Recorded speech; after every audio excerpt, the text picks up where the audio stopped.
Today on the Bandrew Says podcast, we'll be discussing a YouTube withholding taxes from your AdSense payment. I'll be answering a couple of your questions, and don't forget to set your clock ahead an hour. Daylight savings and all that stuff. All right, let's start with YouTube withholding taxes from your AdSense payments.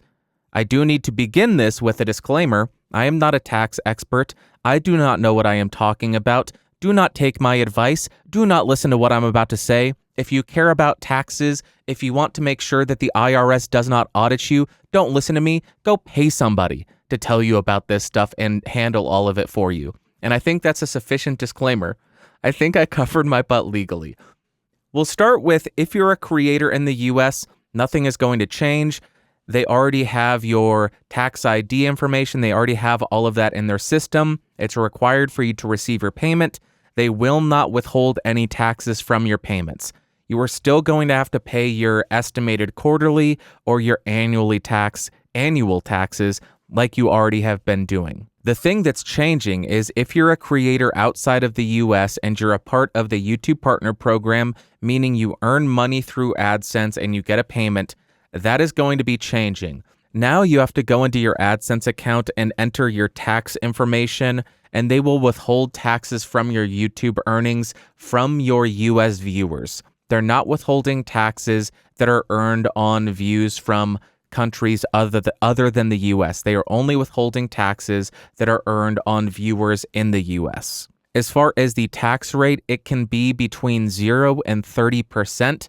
But if you do not submit a tax form, if you do not go into your AdSense account and enter this information, they will assume that you are a US citizen and they will withhold up to 24% of your total AdSense earnings. Your worldwide AdSense earnings will be taxed at up to 24%, not just your US-based earnings. So it will be really beneficial for you to go in and enter this information. Even if you're in an MCN, a multi-channel network, first off, I'm sorry, please get out of it. That seems like a terrible business decision. But you will have to go in and enter your tax information to the AdSense account that's associated with your channel through your MCN. Being a part of an MCN does not remove this requirement. That is still required because the IRS, they want their money. Pay up, sucker. But another reason why you need to do this is there are some tax treaties here. The US has tax treaties with the UK and Canada, where if you live in those countries and you earn money at the US or in the US, you pay 0%. I wish I could pay 0%. If you're in Korea or I can't remember the other country, I watched this video a while ago, you pay 10%. If you don't enter any tax information, 24% will be taxed on all of your earnings, and that's a lot of money. That's a lot of money. I know. I pay that much. I pay so much money in taxes. I hate it. So what can you do here? What can you do? There is really nothing you can do about this unless you just stop uploading to YouTube, unless you cancel your AdSense account and your YouTube Partner Program, and you stop earning money in the US. Because I imagine this is not just exclusive to YouTube.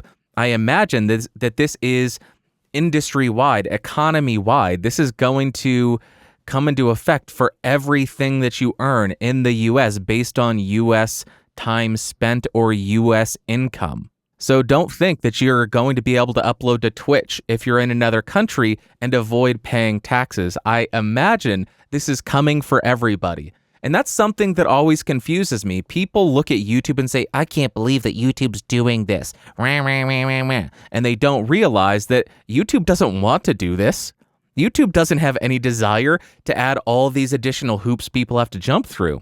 They're doing this because it's a governmental requirement. Other sites not implementing this already just tells you that they are not on the ball as much as YouTube if they haven't already done this. So don't think you can escape this tax by moving to a different platform and still earning money off of views in the US. It's coming for you no matter what platform you're on. And I guess I'll share my absolutely horrifying take on this. This is such a bad take. It's really expensive for our president to decide to bomb people in other countries. And there are only so many millionaires and billionaires in the US that they're able to tax to pay to build those bombs. So what a clever solution to say, you know what we'll do? We'll tax the people that we're bombing, making them pay us to build bombs to bomb them. What a clever workaround. It's like Trump saying he's going to make Mexico pay for the wall. Now it's people saying, we'll make you pay to bomb you. It's crazy. It's crazy. But hey, you got to pay your taxes. The last group of people you want to piss off is the IRS. Now, I will link the YouTube article. I will link a video that YouTube put out about this, and I will link a list of the IRS tax treaty information so you can determine if you have any tax treaty benefits, and AdSense will automatically notice this and apply it to your account when you put in your local jurisdiction's tax information. So do that, and it will ultimately help you, because otherwise they're going to take 24% or a quarter of all of your earnings as opposed to a quarter of the earnings in the US. So go ahead and do that, and I'll link all that stuff in the episode notes. And that is it for the news, because I am so sick and tired of talking about Twitter and all of that. Twitter sucks still. What a shocker. What I've been testing, apparently last week I did not say, I was using the AKG C414 XLS as opposed to the XL2. A little bit flatter version and a really interesting microphone. That review went live on Podcastage, and this week we are on another one-off microphone. This is the most affordable tube mic that I was able to locate with the help of the eldest bro. I bought a bunch of tube mics over the last year to gear up to begin reviewing tube mics, and I was going to start at $500 because I thought that was the most affordable. It was the Avantone CV12, which is the Taylor Swift mic, and the Gemini 2. No, the Gemini 2 is from SE Electronics. The Revelation 2 from MXL. Both of those are $500. Eldest bro pointed this out and said, it's $200 and it's a multi-pattern tube microphone. I'm just using it on the cardioid mode. It's mono price, but it's also labeled Stage Right LTM 500. And it's interesting. I really need to listen a lot more closely to it, but I hear some funky stuff going on with it. At $200 for a tube mic, I'm really wondering how they're able to make that work. The body feels exactly like a BM-800. It feels like a cheap Chinese mass-produced body. I did look, there is actually a tube in there, so that's a plus. It also has the power supply, a braided cable, a hard shell carrying case. So it comes with a lot of stuff, and the shock mount is quite a bit nicer than a lot of the stuff that comes with the BM700, NW800, all of those. So it's a pretty interesting package. But we'll have to do a full review, which will be coming really soon. Dare I say Tuesday? Because we got to get started on tube mics sometime. Might as well start right now. Right now. So go ahead and let me know what you think of this in the comments on YouTube. There's something funky going on. Something funky. I need to look at the EQ or the EQ chart to see what's going on in the lows and low mids. It's interesting stuff. Let's jump to what you had to say. And the first comment comes from Maya. She says, so Bandrew, on the subject of changing some opinions, would you say your outlook on multi-pattern microphones has swayed a bit over the years? I remember some years ago, you made a statement along the lines of, find a microphone that does one polar pattern well, as multi-patterns often come up short in what they're attempting. I took that statement to heart and have always avoided multi-patterns. However, in the past few years, I've seen you give stellar reviews to some multi-pattern mics. Granted, many of them are higher priced. Would you say you still believe multi-patterns are hit and miss, or only lower tier ones? Or have you changed your opinion entirely? Thanks. P.S. My name is pronounced Maya. Maya, thank you very much for the comment. That is a great question. And first, I do think that you can get multi-pattern microphones that have all very usable and very good sounding polar patterns on them. However, you are going to be paying for it. That is going to come at a premium. As you mentioned, a lot of them that I have given glowing reviews to have been higher priced mics. If I had to arbitrarily put a number out there, I would say around $500 with something like the SE4400A is where you start to get into really high quality multi-pattern microphones. So once you hit $500 and above, I think you can absolutely get a multi-pattern microphone that sounds good on pretty much everything that it does. But then we get to the second point that I want to make, and that is that I still think that the majority of people who are making content online do not need a multi-pattern microphone and therefore should not be paying the additional premium to get a multi-pattern microphone. If someone is just going to be recording voiceover, instead of buying something like the Austrian Audio OC818, which is a great sounding, large diaphragm, multi-pattern, multi-output condenser microphone that goes for about $1,200, why would you do that? You're just doing voiceover. Go for the cardioid version, which is the OC18, which goes for about $700. Save yourself that additional money because you're paying for a bunch of polar patterns and a bunch of features and specs that you do not need. Another example, you could buy the Shure KSM44A. That comes with a bunch of very usable polar patterns. Actually, I have it on the microphone stand right here. Shure KSM44A. But if you're just doing voiceover, why would you do that? You can buy the Shure KSM32. Sure, it does have a slight different tonality as well, but you are just getting a great sounding cardioid microphone in the 32. You don't need the omnidirectional and you don't need the figure 8 or bidirectional polar pattern. So yes, you can buy a multi-pattern condenser microphone that has a bunch of very usable and great sounding polar patterns, but you are going to be paying for it. And as somebody who is recording, I think you always need to take account of what you are buying a piece of gear for.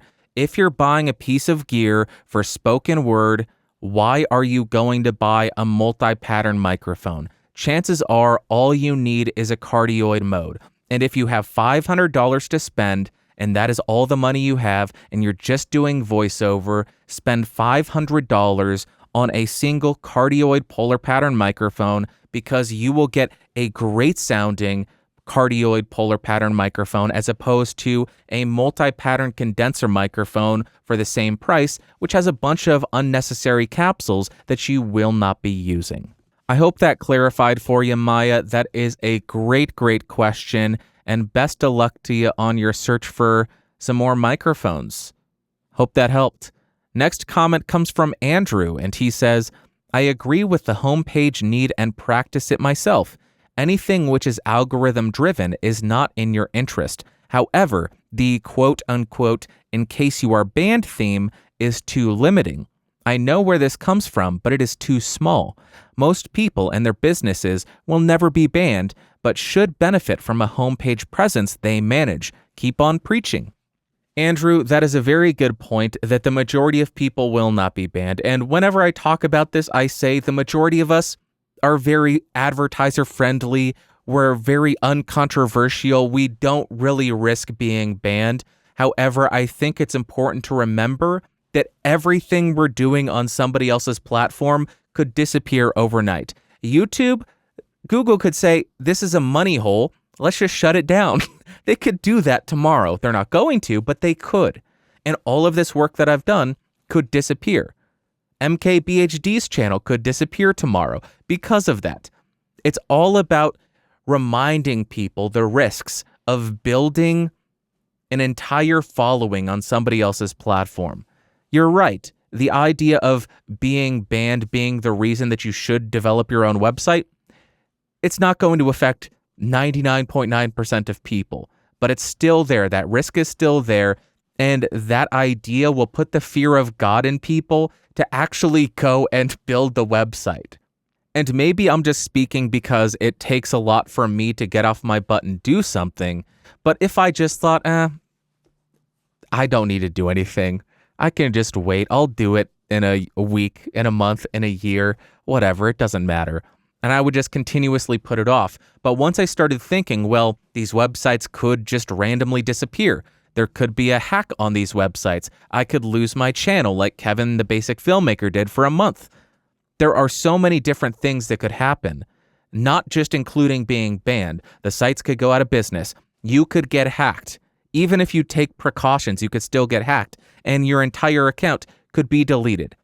There's so much you could do, but I use banning because that's the idea that lit a fire under me to really focus on developing and building these websites. They're not amazing websites. They are basic websites where I post a couple of things and aggregate information and try to get some benefit from search algorithms as well. Even though algorithms are not our friend, why not take advantage of them while we have them?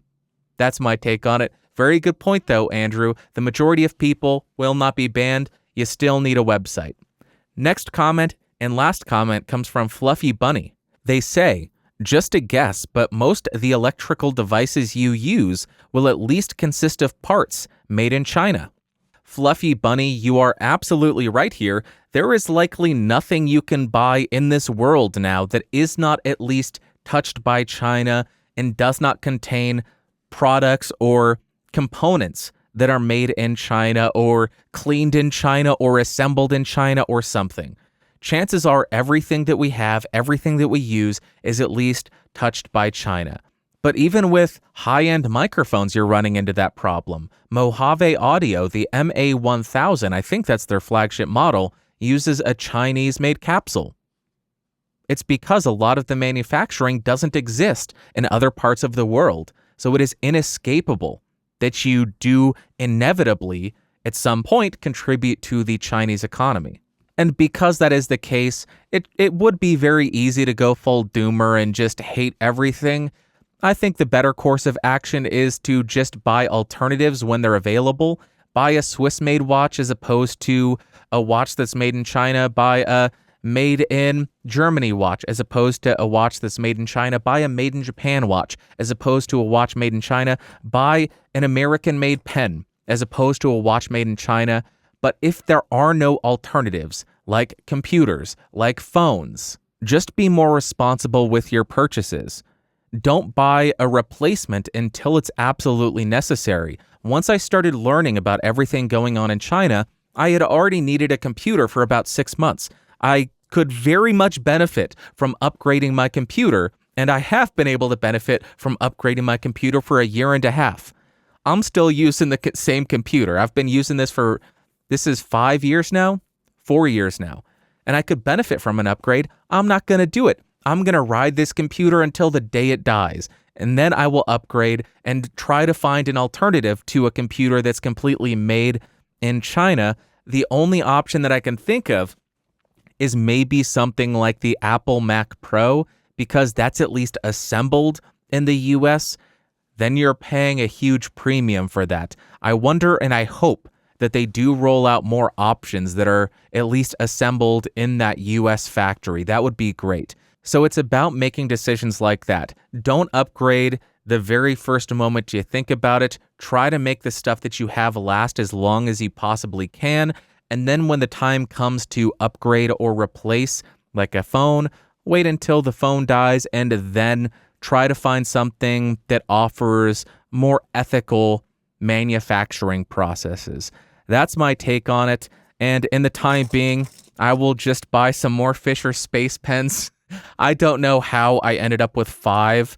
I have a couple to commemorate subscriber milestones, and I love these pens with all of my being, the AG7s, and I'll just buy more Swiss-made and Japanese-made watches and German-made watches on occasion. So that's what I'll be spending my money on while I wait for my computer and my phone to die. Hopefully that answered your question, Fluffy Bunny. Best of luck to you in finding alternatives if you care about that at all. Now let's jump to my favorite part of the show, the Ask Bandrew segment.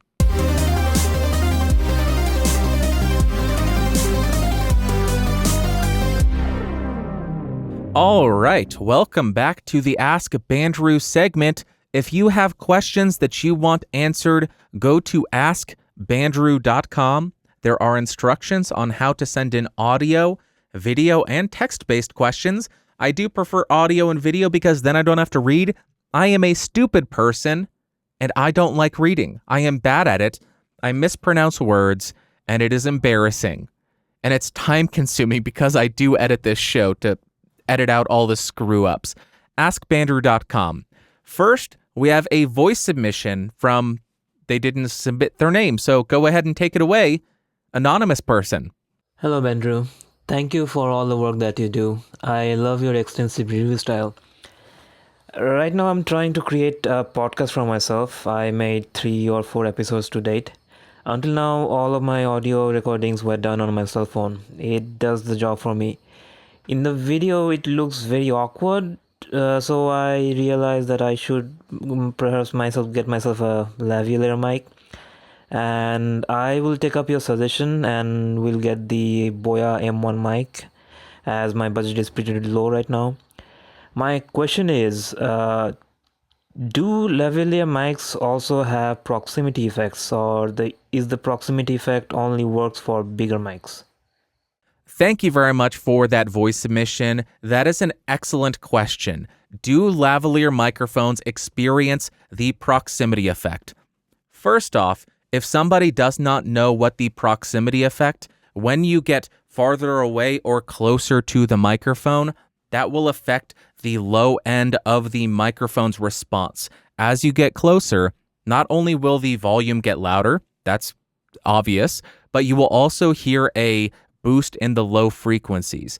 That's what the proximity effect is. And as far as lavalier microphones, my very limited understanding of lav mics, the majority of them are omnidirectional, meaning they pick up audio all the way around them in all directions, and therefore they do not experience the proximity effect. So with the lavalier microphones, if it is an omnidirectional microphone, it will not get bassier as you move closer to the mic. But let's unravel that a little bit more and address, do all microphones have the proximity effect? All microphones do not have the proximity effect. All directional microphones do have the proximity effect. Omnidirectional microphones do not experience the proximity effect because they are not directional. If you have a cardioid microphone, a hypercardioid, a supercardioid, a shotgun microphone, or a figure 8 microphone, those will all experience the proximity effect to different levels. And it's why you'll see stuff like measurement microphones frequently, if not always. I haven't really looked into measurement microphones that much, but occasionally when I just see them listed, I believe they're always omnidirectional, because if you're doing measurements of a PA system or of a room, you don't want the proximity effect to taint the results, taint the measurement that you're making. You want it to be as natural and accurate as possible. So by going omnidirectional, you avoid that issue of proximity. Hopefully that answered your question. Best of luck on your videos. Next, we have an email from, I cannot read your name, I apologize, but you will know who you are because I am going to read your email. I understand that currently most of the mics that you review are paid for by yourself, but how many subscribers, not describers, subscribers, like I said, I suck at reading, how many subscribers do you think you need to where every company will give you a mic for free, excluding microphones over $1,000? Thank you very much for this email, and I'm going to go on a little bit of a rant about my ethics here. Maybe not a full-on rant, but I'm going to share my approach to making videos online, and hopefully it will give you some insight into how I go about things and why I go about things. First off, I don't know if I ever could get to a point where everything that I want to review is sent to me. Maybe I am already at that point. I just do not contact companies asking them for microphones. I just go on to retailers and buy them and review them.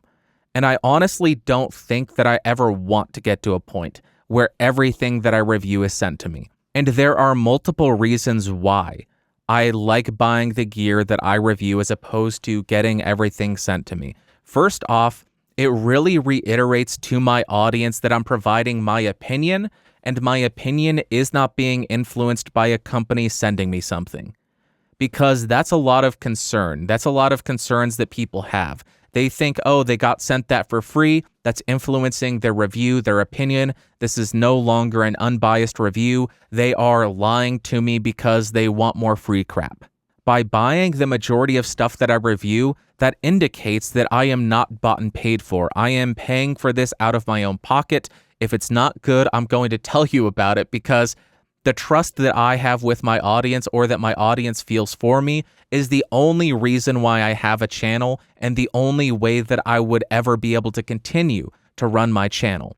Secondly, it shows that I don't really care about access journalism, and this kind of goes in line with the first point. Access journalism is you essentially say what a company wants you to say in order to continue to get access to exclusive information. Maybe it's an early release phone, maybe it's an early release microphone, maybe it's a free microphone. And by buying all this stuff, it shows that I don't care. I'm not making reviews for the companies. I'm giving them money, oddly enough. I'm paying them to make a review on the microphone. So if anything, I have a chip on my shoulder every single time because I'm paying to essentially do marketing for them. So I'm going to be harsher on them. So I'm thinking through this. I have a terrible, terrible business plan here. Terrible operation. And lastly, I don't have to worry about the company wanting a video released by a certain time.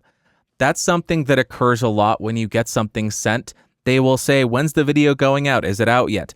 And I'm not dogging them for that. I understand it, because them sending out that microphone or that piece of gear is part of their marketing budget. That's a tax write-off for their marketing budget. And they want you to put a video out because that is marketing for them. I don't like getting those emails, and I have only accepted stuff a second time from companies who have been nice enough to just say, yeah, get around to it whenever you get around to it. I still have to do a Lewitt microphone that I've had for about a year. By the way, thank you, Lewitt, for being so cool. But then I also buy stuff because I don't have to worry about that. Like these. The microphones that I am holding up are the Samson C02 small diaphragm pencil condenser microphone 2-pack. I bought these in 2015 or 2016, and I have yet to use them, and I have yet to review them.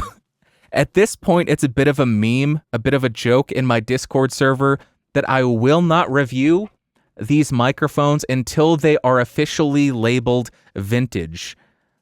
So we'll see when that happens. That's my stance. Maybe I'm at the point where I could get everything for free. I have had the opportunity to interact with some wonderful companies that I actually do respect and love what they are doing. And a lot of them have been very, very cool. So I have been very fortunate in that regard. And it's no disrespect to them, but in the majority of cases, if I have the ability to, I'm still going to buy the microphone. And I'm sure they're perfectly happy with that as well, because that means they have to send one less piece of gear out, and they have one less piece of gear to keep track of, and one less online content creator, or hopefully they don't think of me this way, one less influencer. Ugh, bleh, gonna throw up calling myself that, to keep track of and hound to make a video. Thank you very much for the email. Hopefully that gave you some insight to my approach. And the last voice submission comes from John, and I will link John's website in the show notes. Take it away, John. Hey, Bandrew. My name's John Shupak. I am a horror author who has been involved with writing self-help books written by a serial killer named Dr. Jason Carson. I have developed an entirely different, distinct voice for the character, which I use in my audiobooks. So while I sound bassy and robust normally, Dr. Carson sounds like this, where he's very meek and gentle and more of a high-pitched voice.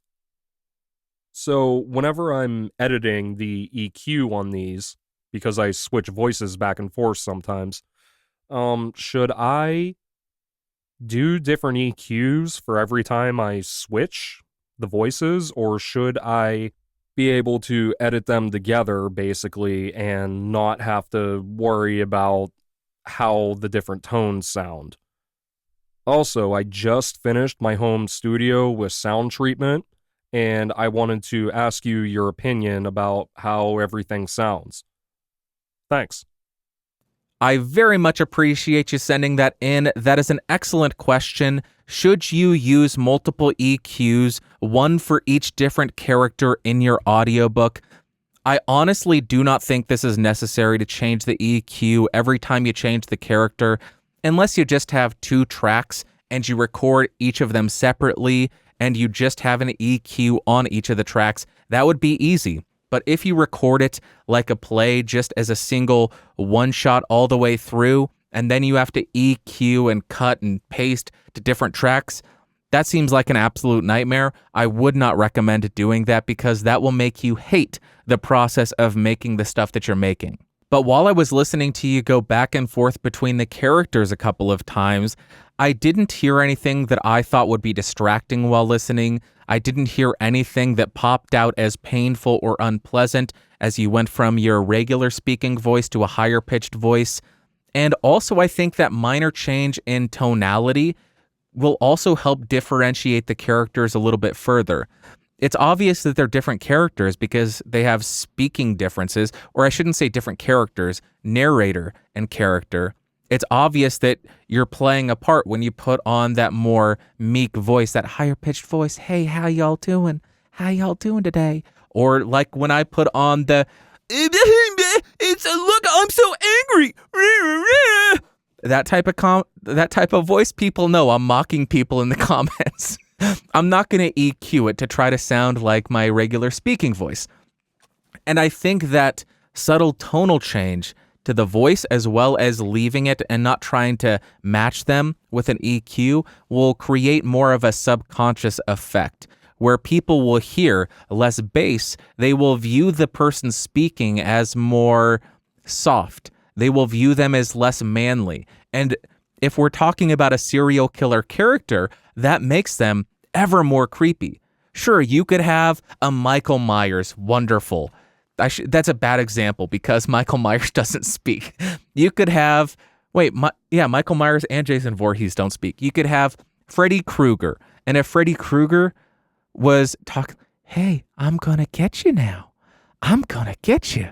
That's a lot creepier than how he does, where I'm not going to repeat any of his lines because some of them are deeply offensive and I would get canceled for repeating them. Now, if you did have multiple voice actors using different microphones, I would understand wanting to have some kind of EQ to try to match the tonal characteristics of the mics, but being that you are doing both voices on the same mic in the same room, I don't think you need to do multiple EQs for each different character. And the last thing that you asked is, how does everything sound with a studio? I think for the most part, it sounds pretty good, although I do hear a little bit of a breakup when you get a little bit loud, when you pronounce certain syllables. I think it was audiobook, something like that, and then you broke up. It happened throughout the entire clip, and it sounds as though you were clipping a little bit. I don't know if it was analog or digital, but there's a bit of clipping there that I think you ought to track down and try to resolve. If you aren't setting your gain so you're hitting around negative 16 dB before or while you're converting from analog to digital, that's the general ballpark that I would go for, because that gives you quite a bit of headroom. 16 dB, you could get quite a bit louder and you won't distort your analog to digital converters. I always struggle saying that, by the way. Analog to digital converters. You won't be clipping that even if you get much louder. So go ahead and make that adjustment, but everything else I think sounds pretty dang good. I would have zero issues listening to an audiobook with that sound quality. John, thank you very much for the voice submission, and I will link his website in the episode notes. It is necropublications.com. And lastly, I just have a quick announcement on Podcastage 2, another YouTube channel that I run. Well, this is a podcast that is audio and video, but I have a YouTube channel, Podcastage, and then I have a second YouTube channel titled Podcastage 2, where I put videos that I don't think really fit on the main channel. I uploaded a quick 1-minute audio tip there on how to reduce plosives. And yesterday, I recorded 4 additional short videos that I'm going to be uploading. I have them scheduled for the next month. And this is going to be a really fun experiment for me because over the last 5 years, YouTube has grown their desire, their push of long-form content because that increases watch time.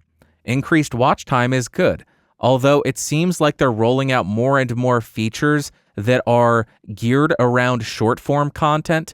They have the stories, they have other things, shorts, a bunch of short-form content, and these are all 1 to 3 minutes. I think I did a OBS voice thing, and that took 3 minutes, I think, maybe 3:20, but all relatively short in the grand scheme of YouTube, where everything is going and trying to be above 8 minutes now to get mid-roll ads. And we'll see how these perform and how they do, because I have seen some folks upload very short-form content. Maybe it's because they were shorts, get hundreds of thousands of views. We'll see how it goes. Just a fun experiment. I will report back if anything interesting happens. But if you're interested in some audio tips, go check that out on podcastage.com. I did post it there, or yeah, do that. And I think that's it for this week's episode.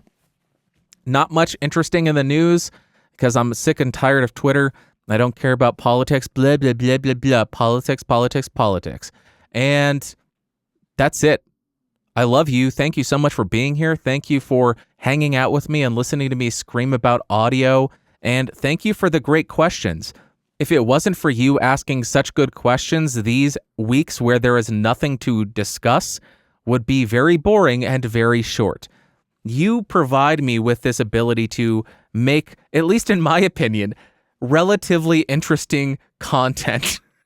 Somebody's going to leave a mean comment saying, "You think this is interesting? What are you, an idiot?" The answer is yes. Thank you for noticing. I love you, though, and I hope you have an amazing Sunday, Monday, Tuesday, Wednesday, Thursday, Friday, Saturday, Sunday.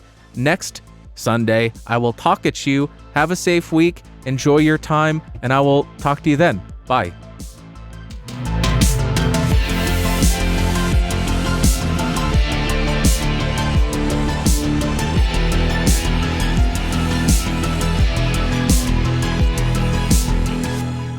This has been a Geeks Rising production.